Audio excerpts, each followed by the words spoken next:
अर्जुन उवाच अपरं भवतो जन्म परं जन्म विवस्वतः कथमेतद्विजानीयाम् त्वमादौ प्रोक्तवानिते।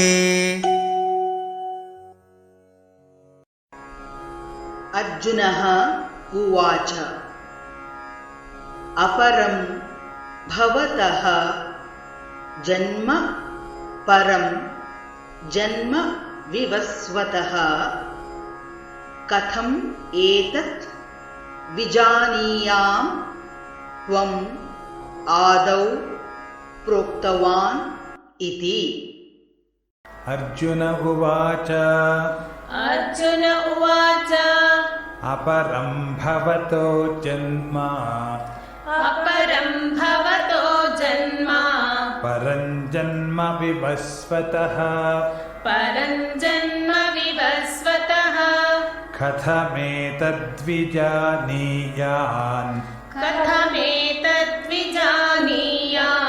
त्वमादौ प्रोक्तवानिति।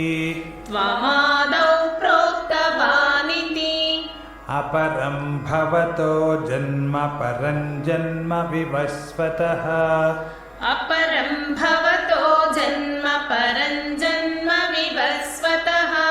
कथमेतद्विजानीयान् त्वमादौ प्रोक्तवानिति।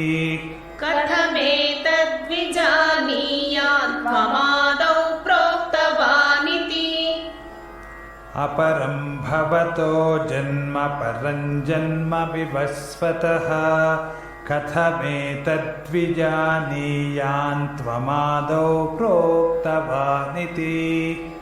अपरं भवतो जन्म परं जन्म विवस्वतः